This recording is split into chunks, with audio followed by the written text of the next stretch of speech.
네, 오늘 웨스트민스터 대교리 문답 107에서 110 문답 제2계명 너를 위하여 새긴 우상을 만들지 말고에 대해서 배우겠습니다.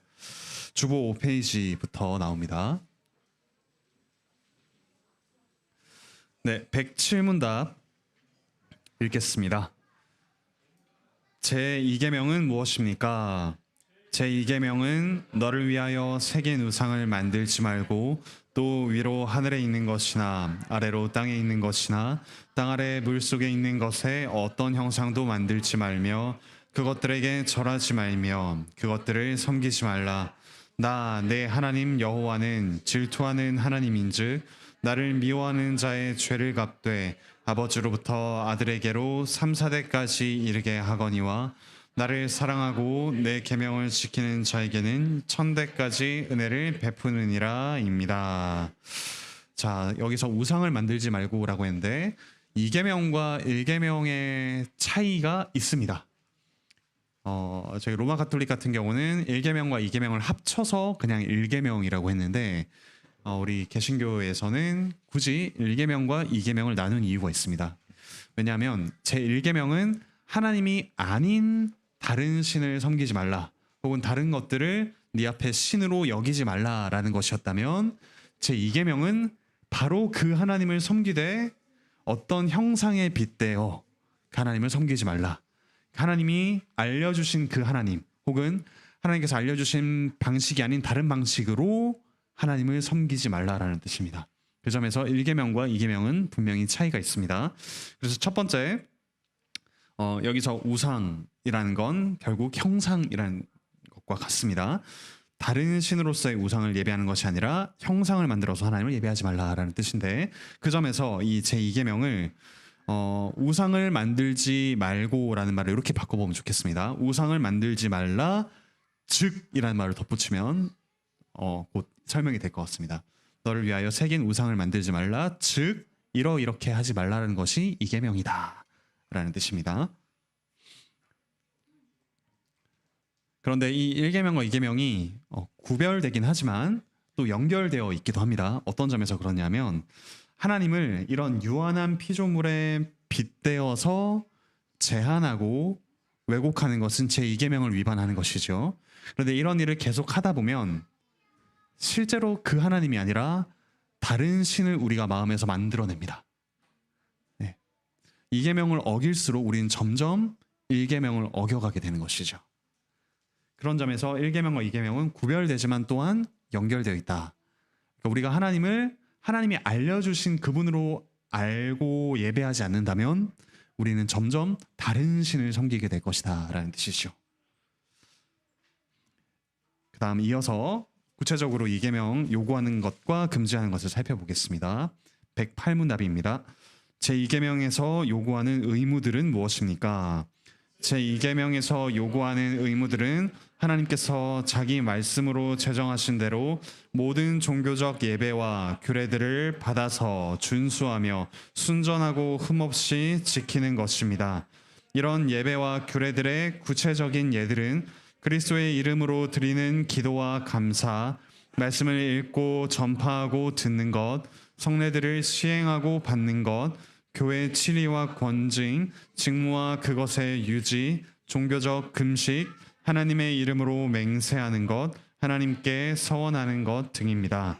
또 다른 의무는 모든 거짓된 예배를 부인하고 미워하고 반대하는 것, 각자의 지위와 소명을 따라 거짓된 예배와 모든 우상 숭배의 기념물들을 제거하는 것입니다.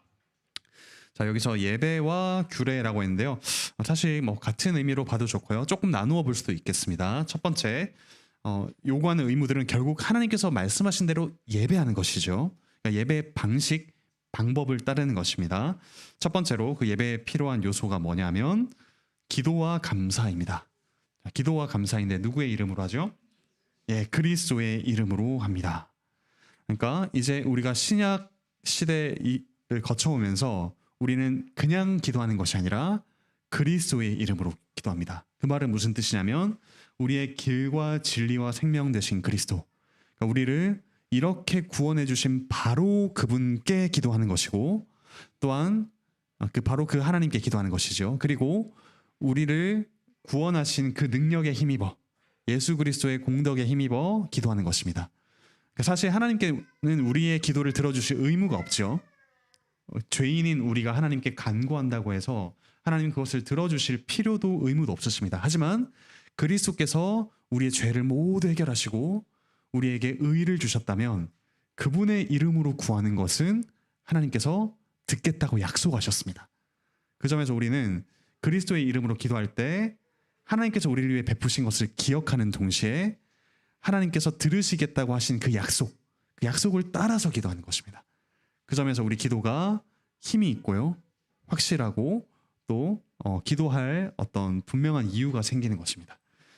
그러니까 꼭 그리스도의 이름으로 기도를 하시면 좋겠고요. 그냥 형식적으로 말만 덧붙이시는 것이 아니라 그리스도께서 우리를 위해 행하신 것, 그리고 우리가 하나님을 아버지라 부르면서 기도할 수 있게 된 것, 이걸 기억하시면서 계속해서 기도하고 간구하는 것, 감사하는 것, 이게 하나님께서 가르쳐 주신 예배의 방식입니다. 기도와 감사. 그 다음에 또 예배 요소는 말씀입니다. 말씀인데 요 세 가지가 다 포함되어 있습니다. 우리가 말씀을 읽는 것. 이 설교 시간 전에 우리가 말씀을 읽죠. 이건 그냥 오늘 설교 본문이 무엇인가 확인하는 것에 그치는 것이 아니라 하나님께서 주신 말씀을 그대로 설교자가 읽고 또 청중들이 모두 듣는 분명한 행위가 이 말씀 읽기입니다. 물론 좀 더 확장해서 개인적으로 우리가 가정에서 또 우리 삼터에서 말씀을 읽는 것 역시 하나님께서 주신 것을 받는 것이죠. 그 점에서 말씀을 읽기는 1차적으로 예배에서, 그리고 우리 가정과 삼터에서도 꼭 있어야 될 요소다라고 할 수 있습니다. 그 다음에 전파라고 했는데요. 이 전파가 그 영어로는 preaching입니다. 그러니까 말 그대로 설교가 일단 1차적이라고 할 수 있을 것 같습니다. 말씀을 설교하는 것 역시 주님께서 가르쳐 주신 예배의 요소이고, 이것도 좀 더 확장하자면 우리가 일상에서 이 말씀을 또 전하는 것이죠. 복음 전도 역시 이 확장된 적용이라고 할 수 있을 것 같습니다. 그리고 이 전파되는 말씀을 예배 시간에 듣는 것, 듣기는 하나님께서 정해주신 예배의 방식입니다. 들으셔야 합니다. 잘 듣고 계시겠지만 하나님 주신 말씀이다라고 더 의식적으로 들어야 한다는 것 기억하시면 좋겠고요. 그 다음 세 번째는 성례입니다. 성례는 뭐와 무엇이죠? 세례와 성찬입니다. 주님께서 제정하신 성례, 세례와 성찬을 우리가 예배 때 시행하는 것. 자, 그런데 우리가 세례와 성찬은 자주 있는 일은 아니죠. 특히 세례 같은 경우는 뭐 1년에 몇 번 할까 말까 한 아주 드문 케이스입니다. 그리고 성찬은 우리가 한 달에 한 번씩 하고 있는데, 어떻게 매 주일 예배에서 이런 요소들을 좀 우리가 더 경험할 수 있을까? 직접적이진 않은데 간접적으로 경험하는 방법이 있습니다. 첫 번째 뭐냐면, 원래 세례 문답으로 사용되었던 것이 무엇일까요? 사도신경입니다. 사도신경은 우리가 성부와 성자와 성령의 이름 안으로 세례받을 때 그분이 누구이신가에 대한 믿음을 고백하는 세례 예식문이었는데요. 우리가 맨 처음 사도신경을 고백할 때 세례를 직접적으로는 아니지만 우리가 바로 이분 안으로, 이분의 이름 안으로 세례를 받았구나라는 것을 생각하시면서 우리가 그리스도와 함께 죽었고 그리스도와 함께 산 자로서 이 예배에 참여한다라는 생각으로 사도신경을 고백하시면 좋겠습니다. 그 점에서 이것이 세례는 아니지만 이 세례와 관련된 것을 간접적으로 경험할 수 있는 중요한 예배의 요소, 사도신경이라고 할 수 있을 것 같습니다. 그리고 성찬은 이건 성찬이랑은 사실 관련은 없지만 우리가 하는 공동의 식사는 우리가 한 가족이 되어서 한 음식을 먹는다라는 의미가 있죠. 애찬과 어떤 식사 같은 경우는 그런 점에서 우리가 주일에 밖에 가서 뭐 따로 내가 밥을 사 먹는다거나 그렇다기보다는 한 자리에서 한 식구로서 밥을 나누는 것, 이것이 성찬은 아니지만 그 의미를 간접적으로 매주간 경험할 수 있는 중요한 방식으로 우리가 활용할 수 있을 것입니다. 그 점에서 사도신경과 함께하는 식사, 이것들을 좀 깊이 누리시길 바랍니다. 다음 페이지 넘어가시면, 그 다음에 규례인데요. 규례는 예배라고 했지만 사실 예배에 포함될 수 있고 주님께서 알려주신 일상에서 지켜야 될 교회의 지체로서 지켜야 될 것들이기도 합니다. 첫 번째 치리와 권징이 나와 있습니다. 치리와 권징 이 중에 뭐가 더 큰 개념일까요? 예, 치리가 더 큰 개념입니다. 치리는 말 그대로 다스림이죠. 교회 안에서 다스림인데 그 중에서 특별히 어떤 그 하나님의 말씀대로 살지 못하는 성도에게 우리가 그를 회복시키길 바라는 마음으로 행하는 것이 권징입니다. 권징은 치리의 한 요소라고 할 수 있습니다. 치리와 권징. 그 점에서 예배 시간 가운데 우리가 시벌, 그러니까 벌을 행하는 것, 그리고 해벌, 그러니까 벌을 이제 해지하는 것, 이것이 예배 시간에 공포가 되죠. 그리고 성찬, 이것과 관련해서 성찬을 받을 수 있냐 없느냐 역시 예배 시간에 이루어지는 권징이라고 할 수 있습니다. 또한 간접적으로 우리가 주보에서 나오는 광고 역시 우리 교회 안에서 어떤 식의 칠이 어떤 일들이 일어나고 있는가를 확인할 수 있는 수단이기 때문에 광고 시간에도 주의 깊게 들으시면 좋겠습니다. 그 다음 직무와 그 유지인데요. 하나님께서 우리에게 허락하신 이 직무를 행하는 직분자가 있죠. 직분이라는 것은 직무를 행하는 사람들이라고 생각하시면 좋겠습니다. 그러니까 말씀을 가르치고 또 말씀대로 다스리고 또한 일상생활 가운데 필요를 살피는 것, 이 직무를 행하는 직분, 그것을 행하고 유지하는 것 역시 하나님이 가르쳐 주신 대로 우리가 따라야 하는 것이다 라고 할 수 있습니다. 특히 예배 시간에 말씀을 가르치고 또 성찬을 하는 것이 직무를 행하는 것의 중요한 한 예라고 할 수가 있겠죠. 그 다음에 세 번째 종교적 금식, 네 번째 맹세, 서원 등이 있는데 이런 것들을 당시에 로마 카톨릭에서는 거의 해야 된다라고 규정하거나 이건 이렇게 해야 된다라고 말씀에 나와 있지 않은 방식으로 규정하곤 했습니다. 하지만 이것들은 우리가 하나님께서 어떻게 해라라고 말씀하셨다기보다는 우리의 신앙의 양심을 따라 이것들을 행할 수 있는 것들이라고 이야기를 할 수 있겠죠. 그러므로 이것들을 강제로 규정하거나 이렇게 해야 된다라고 하는 그런 모든 율법주의적인 요소들을 우리가 경계해야 된다라는 걸 좀 생각해 볼 수 있을 것 같습니다. 다만 이제 하나님의 이름으로 맹세하는 것 같은 경우는 우리가 혼인 예식에서 가장 중요한 게 뭐죠? 혼인 축가 네, 축가는 아니고 같이 서약하는 거죠.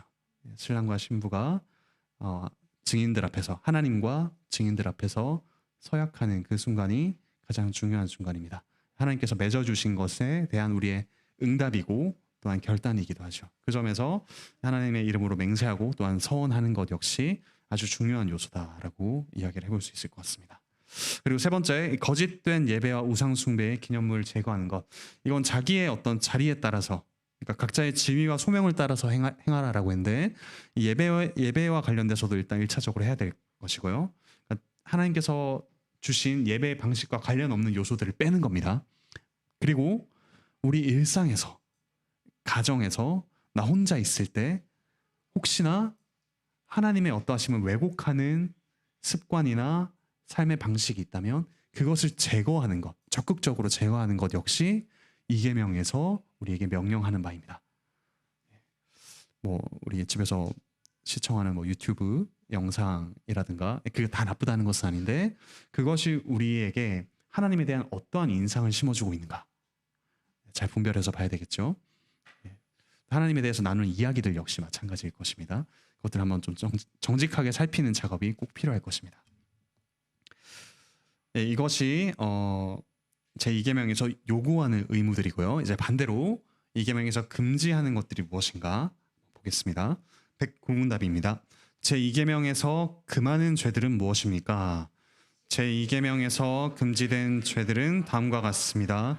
하나님께서 친히 제정하지 않으신 어떤 종교적 예배를 고안하고 논의하고 명하고 사용하고 어떤 모양으로든지 그것을 인정하는 것과 거짓 종교를 용납하는 것과 우리 마음 내적으로 혹은 외적으로 삼위 하나님 모두 다 삼위 하나님 중에 한 분을 아무 피조물이라도 그것의 형상이나 모양을 따라 만드는 것과 형상 자체를 예배하거나 형상 안에서 혹은 형상을 통해 하나님을 예배하는 것과 거짓 신들의 형상을 만들고 그들을 숭배하거나 그들에게 속한 것을 섬기는 것과 고대의 제도나 풍습이나 경건이나 좋은 의도라는 미명하에 혹은 어떤 다른 구실로라도 우리 자신들이 만들어 취한 것이든지 혹은 다른 사람들의 전통으로부터 받은 것이든지 간에 하나님의 예배에 무엇인가를 추가하고 제하여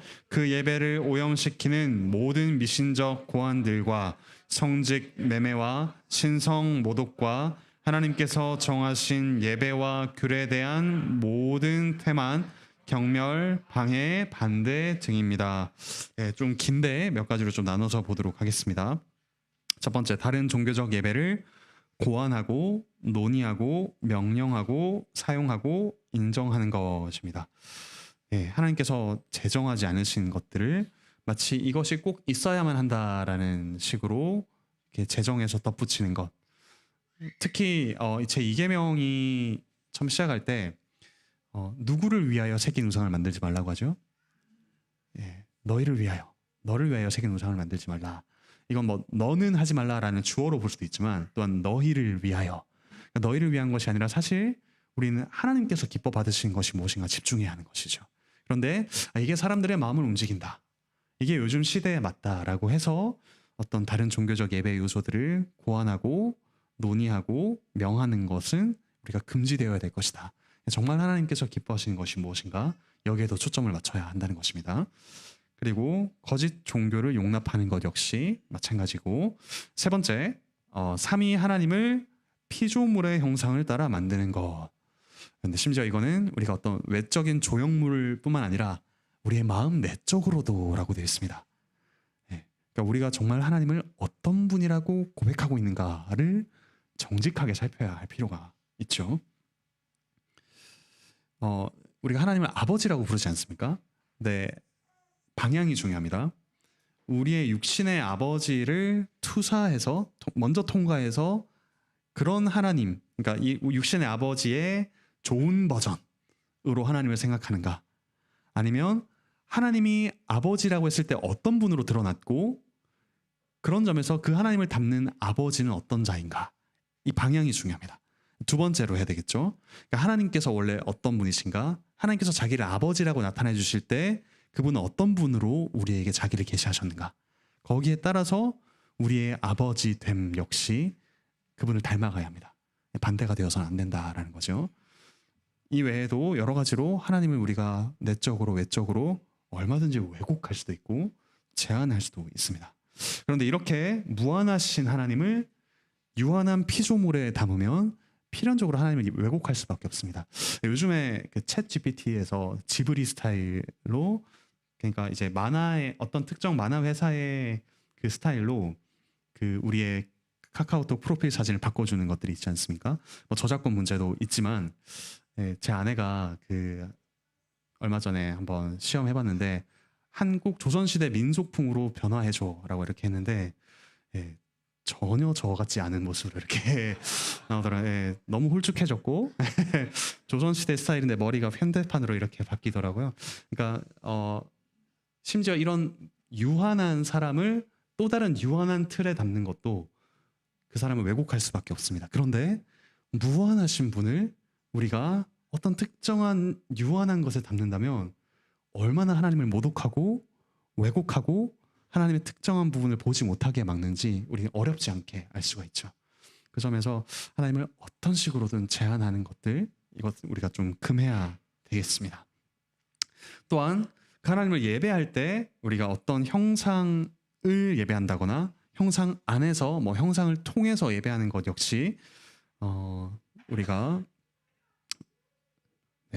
조심해야 될 부분이다. 3번과 4번이 사실 통하는 것이라고 할 수 있는데, 그 피조물이 어떤 것인가, 중보자가 될 수 없는 피조물이죠. 그러니까 하나님과 우리를 이을 수 없는 피조물들, 하나님의 형상을 왜곡시키는 것이라고 할 수 있는데, 시편 115편 8절을 좀 읽어보겠습니다. 여기서 우상들은이 아니라 우상들을입니다. 우상들을 같이 한번 읽겠습니다. 시작.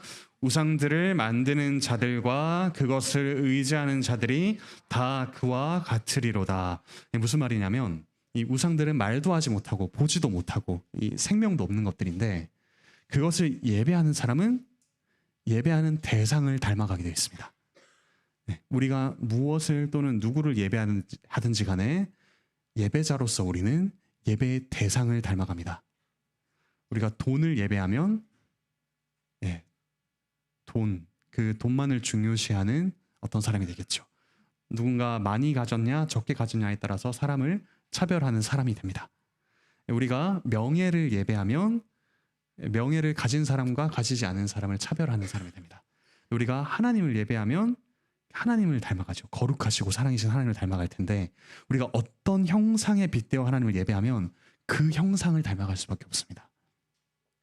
그러니까 이것은 어떤 외적인 피조물뿐만 아니라 제가 말씀드렸듯이 어떤 명예일 수도 있고요. 하나님의 명예만을 중요하게 생각해서 그 하나님만을 바라보며 예배할 때 우리는 그 명예만 중요시하는 사람이 될 수 있고 우리에게 복 주시는 하나님, 그러니까 우리가 뭔가 잘 풀리게 하시는 하나님만 예배한다면 우리가 복 주는 사람만 중요하게 생각하거나 혹은 하나님의 다른 면, 거룩하신 하나님, 죄인을 벌하시는 하나님에 대해서는 생각하지 않고 좋은 게 좋은 거지라고 생각하는 사람으로 변해갈 수 있습니다. 그 점에서 형상 안에서 형상을 통해서 예배하는 우리의 좀 교묘한 우상 숭배를 좀 경계할 필요가 있겠습니다. 우리는 예배의 대상을 닮아간다. 기억하시면 좋겠습니다. 다음 다섯 번째, 예배를 오염시키는 것을 금지합니다. 예배의 무언가를 어떤 구실로도 추가하거나 제거하는 것. 골로새서 2장 23절 같이 읽겠습니다. 시작. 이런 것들은 자의적 숭배와 겸손과 몸을 괴롭게 하는 데는 지혜 있는 모양이나 오직 육체에 따르는 것을 금하는 데는 조금도 유익이 없느니라. 어떤 율법을 따르는 것에 대해서 경계하는 말씀인데요. 여기서 나오는 말은 자의적 숭배이죠. 우리가 하나님을 예배하되 얼마든지 자의적으로 숭배할 수 있다라는 것. 이것이 정말 하나님 말씀에 어디에 근거했는가? 여기서 좀 철저하게 따지는 그런 습관이 좀 필요하겠습니다. 자의적 숭배. 그 점에서 우리는 우리의 신앙의 선배들이 알려준 예배의 원리를 좀 따를 필요가 있습니다. 두 가지 원리를 좀 생각해 볼 수 있는데요. 자의적 숭배가 아닌 이 원리를 따르는 겁니다. 첫 번째는 규정적 원리입니다. 규정적 원리. 하나님께서 말씀에 규정해 주신 대로 예배한다라는 것인데 여기도 죄송한데 영이 신이 아니라 영이 신이입니다. 영이 신이. 같이 요한복음 4장 24절 읽겠습니다. 시작. 하나님은 영이시니 예배하는 자가 영과 진리로 예배할지니라. 영과 진리로. 우리에게 생명을 주신 하나님, 그분을 예배하는 것이고 다른 어떤 모든 육적인 요소들을 좀 제거하는 것이죠.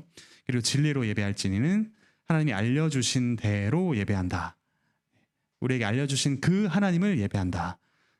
이 말씀을 따라서 우리는 규정적 원리를 따른다라고 이야기할 수 있을 것 같습니다. 반대로 루터파에서는 어떻게 이야기하냐면 하나님께서 금하지 않으신 것들은 모두 해도 된다. 좀 다르죠. 우리 하나님께서 가르쳐 주신 방식대로 예배한다고, 루터파 같은 경우는 하나님께서 금하지 않으신 것들은 뭐 건전한 것들이면 다 사용해도 된다. 좀 다릅니다. 제한 외에 다 사용해도 된다와 하나님께서 알려주신 대로 예배해야 된다는 좀 다르죠. 이렇게 보면 우리가 너무 딱딱한 거 아닌가?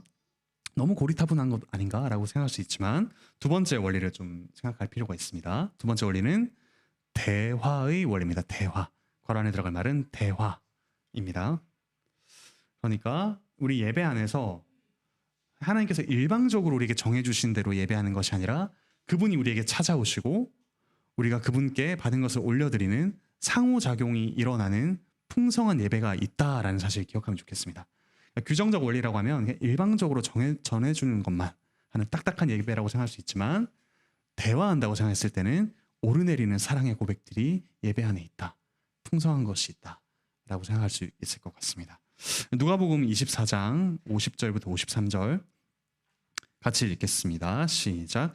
예수께서 그들을 데리고 베다니 앞까지 나가사 손을 들어 그들에게 축복하시더니 축복하실 때에 그들을 떠나 하늘로 올려지시니 그들이 그에게 경배하고 큰 기쁨으로 예루살렘에 들어가 늘 성전에서 하나님을 찬송하니라. 50절 그리고 51절 초반에 나오는 축복하다라는 말과 그리고 53절 끝에 나오는 찬송하다라는 말이 같은 말입니다. 저번에 에베소서 설교 때도 말씀드렸는데 하나님께서 우리에게 복을 주시다라는 말과 우리가 그 하나님을 찬송하다라는 말이 같습니다. 예배 때 일어나는 건 하나님과의 이 사랑의 언어의 주고받음이라고 할 수 있죠. 그 점에서 예배를 좀 풍성하게 볼 수 있는 이런 눈을 열어주는 것이 대화의 원리입니다. 근데 대화의 원리에는 규정적 원리가 꼭 필요합니다. 왜냐하면 우리가 대화를 할 때도 전혀 상대방이 알아들을 수 없는 언어 혹은 상대방에게 감정을 상하게 하는 언어로 그런 말들로 대화를 할 수는 없죠. 우리는 일상생활에서도 대화 속에도 규정이 필요하고요. 또 일방적인 규정을 넘어서 대화가 필요합니다. 하나님과의 관계에서는 하물며 더욱더 이걸 신중하게 그러나 또한 풍성하게 누릴 수 있어야겠죠. 규정적 원리와 대화의 원리가 우리의 전통이다라고 생각하시면 좋겠습니다. 그 다음 금하고 있는 것은 뭐 성직매매, 신성모독 있는데 이 당시 시대적 상황이 좀 더 밀접하게 관련이 있는 거기도 하지만 요즘에도 누가 목사가 돼야 되느냐 혹은 목사로서 무엇을 하느냐로 우리가 6번 성직매매를 좀 더 확대해 볼 수 있을 것 같습니다. 목사로서 나의 어떤 명성을 인기를 인정을 얻고자 하느냐 사실 이것은 실천적인 성직매매이겠죠. 장로, 집사도 마찬가지일 것 같습니다. 다음 8번 예배와 규례에 대한 태만, 경멸, 방해, 반대 역시 마찬가지입니다. 우리가 예배 드릴 때 정말 그 거룩하신 하나님 또한 사랑이신 하나님을 정말로 예배하고 있는가 아니면 태만하고 경멸하고 방해하고 반대하진 않는가. 이건 뭐 4계명까지도 우리가 생각해 볼 수 있는 건데요. 토요일에 뭘 하는가. 이 예배를 정말 소중하게 생각한다면 우리는 토요일에 무엇을 하고 있는가. 그리고 예배 당일에 어떻게 하고 있는가. 나중에 4계명을 다룰 때 조금 더 구체적으로 말씀드리도록 하겠습니다. 마지막 110 문답입니다. 제2계명을 더욱 강화하려고 그것에 첨가한 이유들은 무엇입니까? 제2계명을 더 강화하려고 그것에 첨가한 이유들은 다음의 말씀에 포함되어 있습니다. 나 내 하나님 여호와는 질투하는 하나님인즉 나를 미워하는 자의 죄를 갚되 아버지로부터 아들에게로 3, 4대까지 이르게 하거니와 나를 사랑하고 내 계명을 지키는 자에게는 1000대까지 은혜를 베푸느니라. 이 이유들로 제시된 것은 우리에 대한 하나님의 주권과 우리 안에 있어야 할 합당한 태도 외에도 자기께 드려지는 예배에 대한 그분의 뜨거운 열심, 영적인 간음인 모든 거짓된 예배에 대한 그분의 보복적인 분노입니다. 즉 하나님께서는 이 계명을 범한 자들은 자신을 미워하는 자들로 간주하셔서 여러 대에 이르기까지 그들을 벌하실 것이라고 위협하시면서도 그것을 준수하는 자들은 자신을 사랑하고 자신의 계명들을 지키는 자들로 여기셔서 수대에 이르기까지 그들에게 자비를 베푸실 것이라고 약속하십니다. 자, 이 제2계명을 지킬 이유에 대해서 이렇게 네 가지로 좀 정리를 해놨는데 첫 번째, 우리에 대한 하나님의 주권 때문입니다. 괄안에 들어갈 말 주권이죠. 우리가 주인이라면 우리가 예배 방식을 정하면 됩니다. 하지만 하나님이 우리의 주님이십니다 라는 고백으로 우리는 하나님께서 명령하신 방식을 따르죠. 주권이고요. 두 번째, 우리 안에 있어야 할 합당한 태도입니다. 그분이 주권을 가지고 계신다면 우리는 그분의 말씀을 따라 이런 방식으로 예배를 드린다라는 태도가 중요하죠. 세 번째, 예배에 대한 하나님의 뜨거운 열심입니다. 열심. 하나님이 그래 너희 마음대로 해. 내가 너희를 사랑하고 너가 나를 사랑하니까 자유롭게 하자가 아니라 정말 그분과 이 언약 관계를 분명하게 풍성하게 누리길 원하시는 하나님의 열심, 하나님께 합당한 방식, 그리고 우리와의 관계를 더욱더 풍성하게 하시기 위한 하나님의 열심이 이 안에 들어가 있습니다. 우리가 또 인간적인 관계에서도 사랑하는 사이에서 정말 내가 원하고 나에게 합당한 방식을 상대방에게 알려주지 않습니까? 네가 나를 함부로 대해야 해도 난 너를 사랑해 라는 마음이 깔려 있을지 모르겠지만 정말 사랑하는 사이라면 나에게 합당한 어떤 방식, 내가 사랑받는 방식을 알려줍니다. 그것이 상대방을 존중하는 것이기도 하고요, 관계를 풍성하게 하는 것이기도 합니다. 하물며 하나님과의 관계에서 하나님이 이 관계를 소중하게 여기시기 때문에, 열심을 내시기 때문에 우리에게 이 방식을 알려주신 것입니다. 네 번째, 그 열심을 내시기 때문에 네 번째가 나오는데요, 거짓 예배. 이거는 영적 간음이라고 표현됩니다. 이 거짓 예배에 대한 하나님의 보복적인 분노입니다. 사랑하지 않는다면 분노하지 않겠죠. 간음에 대해 분노하지 않을 것입니다. 하지만 하나님은 우리와 사랑의 관계를 누리시기 때문에 분노하시고 질투하십니다. 질투엔 두 가지 종류가 있겠죠. 하나는 합당하지 못한 질투가 있고, 하나는 합당한 질투가 있습니다. 합당한 질투는 제 아내가 이제 다른 외간, 그럴 리가 없겠지만 외간 남자와 이렇게 친하게 지내고 하는 것에 대해서 제가 질투하지 않으면 이상한 거죠. 질투를 해야 됩니다. 합당한 질투가 있고요, 합당하지 않은 질투는 다른 부부가 사랑하는데 제가 질투를 느낀다면 합당하지 않은 것입니다. 저의 관계, 제게 주어진 관계 속에서 그 관계를 지키기 위한 합당한 질투가 있고, 내게 허락되지 않은 혹은 나에게 주어지지 않은 것에 대해서 질투를 느낀 건 합당하지 않은 질투라고 할 수 있죠. 하나님께서 우리에게 보이시는 질투는 너무나도 합당한 질투입니다. 우리는 그분의 것이고, 그분은 이 관계를 너무나도 소중히 여기시고 열심을 내시기 때문이죠. 하나님의 질투는 결코 편협한 질투가 아니라 합당한 질투라는 걸 기억하시면 좋겠습니다. 조금 더 이 위협과 약속을 좀 살펴볼 필요가 있는데요. 위협은 어떤 위협이냐면 하나님의 계명을 범하는 것을 곧 하나님을 미워하는 것이라고 간주하시고 그 자에게 3, 4대까지 이 벌을 내리시겠다라고 하신 것입니다. 그러니까 우리가 관계 속에서 나는 이걸 좋아해, 이걸 해줘라고 했을 때 싫어, 나는 그렇게 하지 않을 거야 라고 하면 사실 그 사람을 사랑하지 않은 것일 가능성이 높죠. 심지어 하나님의 말씀을 우리가 범한다면 하나님을 사랑한다 아무리 말하더라도 실제로는 그분을 미워하는 것이라고 할 수 있습니다.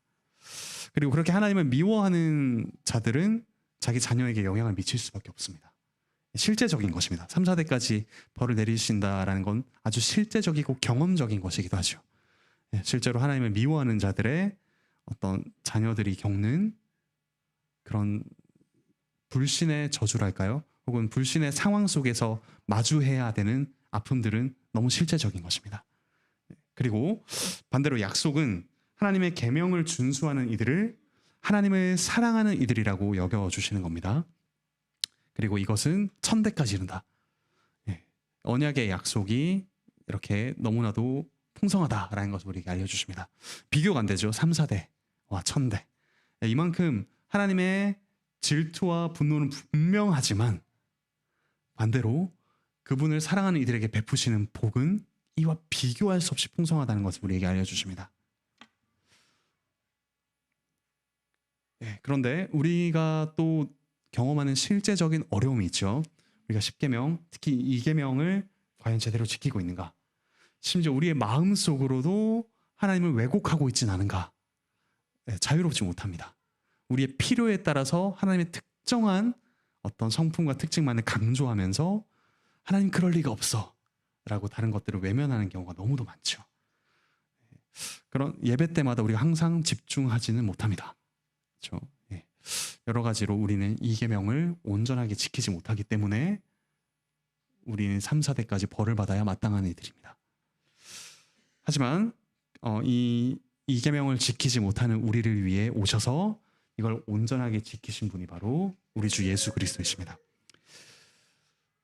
첫 번째로 예수 그리스도는 인간이 되신 하나님의 본체이십니다. 그리고 참된 하나님의 형상이시죠. 우리가 하나님을 어떤 분으로 봐야 되냐라고 했을 때 그리스도를 주목할 때 하나님이 어떤 분이신지 더 분명히 알 수 있습니다. 고린도후서 4장 4절부터 6절 같이 읽겠습니다. 시작. 그중에 이 세상의 신이 믿지 아니하는 자들의 마음을 혼미하게 하여 그리스도의 영광의 복음의 광채가 비치지 못하게 함이니 그리스도는 하나님의 형상이니라. 우리는 우리를 전파하는 것이 아니라 오직 그리스도 예수의 주 되신 것과 또 예수를 위하여 우리가 너희의 종된 것을 전파함이라. 어두운 데에 빛이 비치라 말씀하셨던 그 하나님께서 예수 그리스도의 얼굴에 있는 하나님의 영광을 아는 빛을 우리 마음에 비추셨느니라. 우리가 다른 데서 하나님이 어떤 분인지 아는 게 아니라 바로 이 예수 그리스도의 얼굴에 있는 하나님의 영광을 아는 빛을 발견합니다. 창조주 하나님, 세상에 빛이 비치라 말씀하셨던 그 하나님이 바로 그 아들 예수 그리스도를 보내서 우리를 구원하시는 아버지 하나님이심을 어디서 알 수 있냐면 예수 그리스도를 통해서 알 수 있습니다. 이거는 우리가 생각해낼 수 없죠. 이 세상이 말하는, 세상을 지었다고 말하는 모든 신들을 우리가 아무리 생각해도 아들을 보내주셔서 우리를 구원하신 하나님을 떠올릴 수 없습니다. 오직 예수 그리스도를 보았을 때 우리를 창조하셨을 뿐만 아니라 우리를 구원하신 하나님을 바로 알게 됩니다. 그런데 예수 그리스도를 통해서 보이는 하나님은 두 가지, 어떻게 보면 좀 반대되어 보이지만 너무나도 밀접하게 연관되어 있는 특징을 함께 가지고 계십니다. 뭐냐면 죄를 반드시 벌하시는 하나님이심이 드러납니다. 그 아들 예수 그리스도가 우리 죄를 모두 지고 죽으셔야 한다는 사실이 분명하게 드러났죠. 그러니까 하나님은 예수 그리스도 안에서 죄를 벌하시는 하나님, 거룩하신 하나님이심이 분명히 드러납니다. 또한 한편으로 그 벌을 예수 그리스도가 친히 홀로 감당하시고 우리를 용서하셨음을 알기 때문에 그분은 사랑하시는 하나님이심이 분명하게 드러납니다. 예수 그리스도 안에서 우리는 죄를 벌하시는 거룩하신 하나님과 또한 우리를 사랑하시는 하나님을 동시에 발견할 수 있습니다. 거룩하신 사랑의 하나님을 우리가 그리스도 안에서 만날 수가 있죠. 그 점에서 방과로 2번, 그리스도께서는 하나님의 형상으로 오셨지만 우리 대신 저주를 받으셨습니다. 괄호 안에 들어갈 말 저주입니다. 그러니까 이 3, 4대까지 이르는 그 하나님의 저주를 그리스도께서 친히 감당하셨죠. 갈라디아서 3장 13절 함께 읽겠습니다. 시작. 그리스도께서 우리를 위하여 저주를 받은 바 되사 율법의 저주에서 우리를 속량하셨으니 기록된 바 나무에 달린 자마다 저주 아래에 있는 자라 하였음이라. 율법의 저주, 이계명 율법이죠. 이 율법의 저주를 그리스도께서 십자가에서 온전히 감당하셨습니다. 우리가 계속해서 짓는 그 죄, 그리스도께서 온전히 감당하셨습니다. 그리고 방과로 3번은 복입니다. 복. 한편으로 우리에게 복을 넘겨주셨습니다. 천대까지 이르는 그 복을 우리 스스로는 이룰 수 없지만, 받을 수 없지만 그리스도 그분이 이 계명에 온전히 순종하심으로써 복이 우리의 것이 됩니다. 로마서 8장 29절 같이 읽겠습니다. 시작. 하나님이 미리 아신 자들을 또한 그 아들의 형상을 본받게 하기 위하여 미리 정하셨으니 이는 그로 많은 형제 중에서 맏아들이 되게 하려 하심이니라. 하나님의 깨어진 형상인 우리, 우상을 예배하면서 우상을 닮아가는 우리가 이제 하나님의 아들의 형상을 본받게 됩니다. 그리스도께서 이 땅에 오심으로써 우리는 예배의 대상을 분명히 알게 되었고 그분을 예배하면서 그분을 닮아갑니다. 심지어 이 앞구절이 뭔지 혹시 기억하시나요? 8장 28절. 하나님을 사랑하는 자, 곧 그의 뜻대로 부르심을 입은 자들에게는 모든 것이 합력하여 선을 이루느니라. 그 이루는 선이 바로 그 아들의 형상을 본받는 것이죠. 그러니까 우리가 이 세상에서 살아가면서 겪는 모든 것, 우리의 순종, 우리의 불순종, 우리가 당하는 괴로운 모든 것이 합력하여 우리의 예배의 대상이신 그리스도를 닮아가게 합니다. 그리스도께서 오심으로써 우리에게 펼쳐진 새로운 현실은 우리가 경험하는 모든 것을 통하여 그리스도를 닮아가는 것.